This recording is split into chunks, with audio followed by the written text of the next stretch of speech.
In the dark corners of Nazi Germany, terror had its own rhythm. It was not music that filled the air, but the cries of prisoners, locked away in basements and cells. The men behind this chilling orchestra were the Gestapo, Hitler's secret police, who turned cruelty into a weapon of power. Heinrich Himmler himself declared that fear, not love, was the true tool of control. From the moment the Gestapo was created in 1933 under Hermann Göring, their name alone carried dread. Their headquarters in Berlin at Prince Albrechtstrasse became infamous as a place where people vanished into endless nights of interrogation. Sleep deprivation was one of their favorite methods, dragging captives into hallucinations and madness. Resistance fighter Hans Scholl endured 3 days of relentless questioning, leaving him looking like a hollow ghost in his sister's words. Violence soon followed exhaustion. Beating with rubber truncheons, steel rods and leather straps became daily ritual. Victims spoke of broken bones and shattered bodies, but it was often the anticipation of another assault that crushed them most. Electric shocks added another layer of horror, the current searing nerves until screams echoed through the walls. Survivors remembered the hum of wires as clearly as the pain itself. These physical torments were matched by psychological warfare. Prisoners were dragged through mock executions, locked in tiny cells where they could neither stand nor lie down, and told their loved ones would be harmed. Even those who knew their families were safe confessed the paralyzing grip of that fear. By the end of the war, tens of thousands had been dragged into Gestapo chambers where cruelty was carried out with precision. What remained was not only the scars of torture, but also a haunting truth. Hannah Arendt later described, "Evil did not always wear the face of monsters. Often it was carried out by ordinary men who followed orders without hesitation." That same reality spread beyond interrogation rooms and seeped into the heart of the Nazi camp system. Nowhere was this more horrifying than at Ravensbrück, a women's concentration camp nestled in the quiet forests of northern Germany. Beneath its barbed wire and watchtowers, silence hid the cries of prisoners turned into human test subjects. Established in May 1939, the camp was built for 3,000 women. By 1945, more than 45,000 were crammed inside, including political prisoners, Jews, Roma, and resistance fighters. For many, imprisonment was only the beginning of something far worse.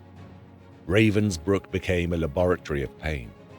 Under the supervision of Dr. Karl Gebhardt, Hitler's personal physician, doctors sliced open women's legs, embedding shards of glass, wood, and rusted nails to mimic battlefield wounds. Some were treated with experimental sulfonamide drugs, while others were deliberately left to rot. Wanda Putawska described how her leg was cut to the bone, her body reduced to a specimen for medical notes. Alongside her were dozens of young Polish women, later called the rabbits, forced to hop painfully after repeated surgeries and infections. The experiments deepened in cruelty. Bones and muscles were carved out without anesthesia, nerves severed, and healthy tissues destroyed. Dr. Herta Oberhauser, one of the few female Nazi doctors, carried out procedures that left women crippled for life, even injecting children with lethal drugs to observe their deaths. Survivors recalled feeling less than human, their bodies mutilated until they resembled broken dolls, their futures stolen along with their health. Sterilization became another obsession. Caustic chemicals were injected into wounds, and powerful X-rays burned women from within. Dr. Karl Klauberg boasted he could sterilize 1,000 women in a single day. For survivors, the pain was unforgettable. But the greater wound was the knowledge they would never bear children again. When the war ended, Ravensbrück's files were incomplete, many records destroyed, but the testimonies of survivors revealed horrors beyond imagination. Some perpetrators were punished, like Gebhardt, who was executed in 1948, while others quietly returned to medical careers.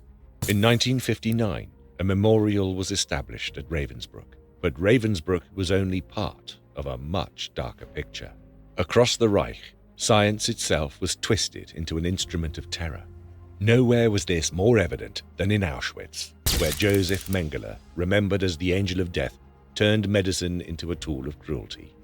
From 1943 to 1945, his fascination with genetics and racial ideology turned prisoners into subjects of grotesque experiments.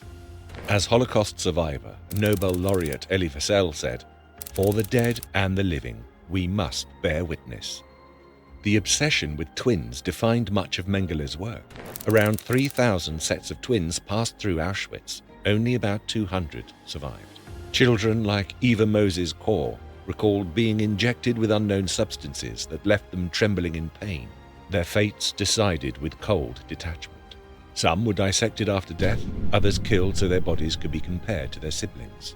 Families, such as the Auschwitz dwarves, endured endless humiliations, but against all odds lived to tell their story. Beyond twins, Nazi doctors pushed human endurance through freezing experiments, high-altitude trials, and deliberate infections with deadly diseases. Victims were locked in ice water, suffocated in pressure chambers, or injected with vaccines still in their earliest forms.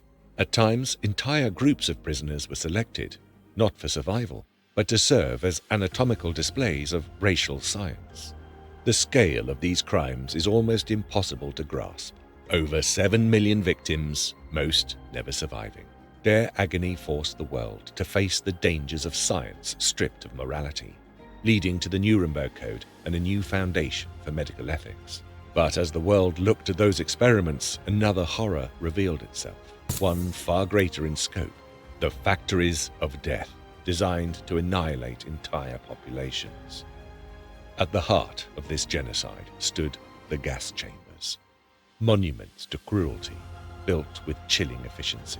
Survivor Primo Levi wrote that though prisoners were stripped of every right and condemned to death, they still held one power: the ability to refuse their consent, even in their final moments. His words capture the thin line of dignity that remained in a place built to erase it. The gas chambers did not appear fully formed.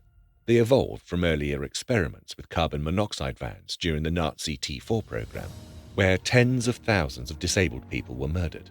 From there, the method expanded into camps like Chelmsford and Auschwitz, where Cyclone B turned basements, bunkers, and later vast crematoria into death machines. Commanders like Rudolf Höss oversaw the killing of millions with cold detachment, embodying what Hannah Arendt would later describe as the banality of evil. By 1944, Auschwitz alone was murdering up to 12,000 people a day. Victims arrived on trains, told they were going to showers, and were led calmly to their deaths. The illusion was maintained by prisoners forced to assist in the process. Men like Philipp Müller, who later testified about the unbearable silence before the doors closed.